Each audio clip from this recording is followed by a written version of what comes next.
While it's no doubt a Marmite bike, there's something oddly appealing about the Honda X ADV. It's not an off-roader, not for the long haul, but it's a super cool scooter that's as fun to ride as it is practical. The main problem is the price tag, but if you like maxi scooters but don't want the traditional look of a scooter, the X ADV is the only option to stand out. If you're picky, an IMU would be nice, and a better connectivity system, but that's really about it apart from maybe heated grips and cruise control. The 2021 model replaces the 2017 Honda X ADV, which is again lightly upgraded a year later.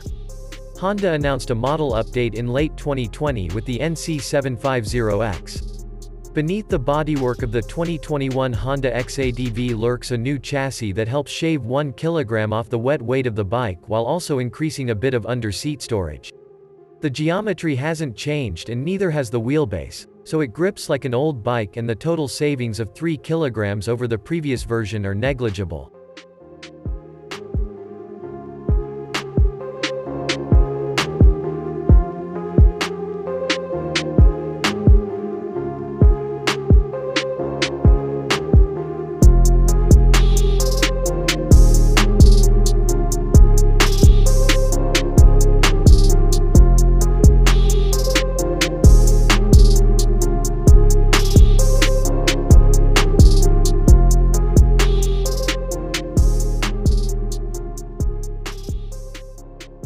On the road, the X ADV is surprisingly agile and steady in corners, aided by its beefy tires and radial brakes providing more than enough bite.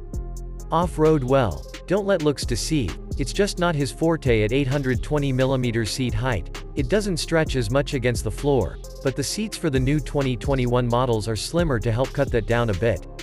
The display is height adjustable and offers reasonable cover and gets brush guards as standard to keep hands protected. While the Honda Parallel Twin retains the same 745cc as before, changes to the valve timing allow it to gain 4 bhp as well as Euro 5 compliance, while the first 3 ratios of the DCT gearbox are lower and the last 3 ratios higher. So in theory it's more poke when you need it and better economy once it's up to speed. Not a radical change, seeing the extra acceleration in sport mode or using the manual gearshift option, but it's when overtaking at 50-60 miles per hour that's most noticeable. As the DCT kicks down for extra speed in response to a wide throttle opening, third gear is more agile than before, providing much better acceleration than fourth and quicker overtaking as a result.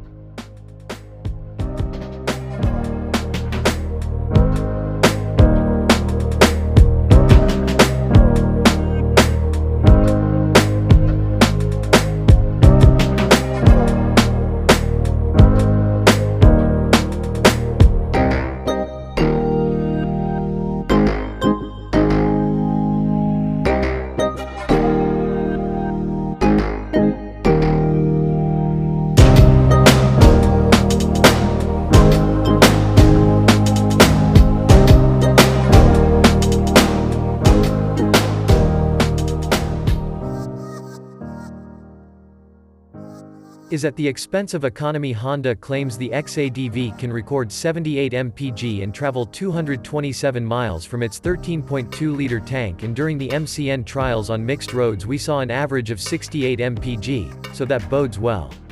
However, if you keep using Sport, the economy drops because it holds higher RPM longer than standard mode. The new ride-by-wire throttle features 4 sets of rain, standard, gravel and sport power modes with additional customizable user modes. This mode is linked to Honda's traction control system HSTC, which has also been refined and now has 3 levels of intervention, and the DCT gearbox. While it's not quite as good at predicting gear need as the new DCT Africa Twin, which has an IMU to help it make decisions and account for lean angles, the scooter system is now quite fluid and doesn't cause any distractions. The DCT engine is rock solid, and Honda paid reasonable attention to detail to the level of finish and fit on the X ADV.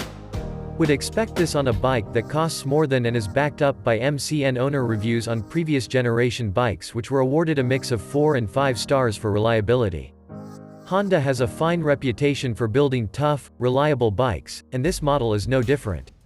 With a little love and care, he will be able to get through as many dirty and road salt winters as he can. And that price tag is backed up by a more motorcycle-like finish than a scooter with proper brakes, midsize wheels and a USD fork.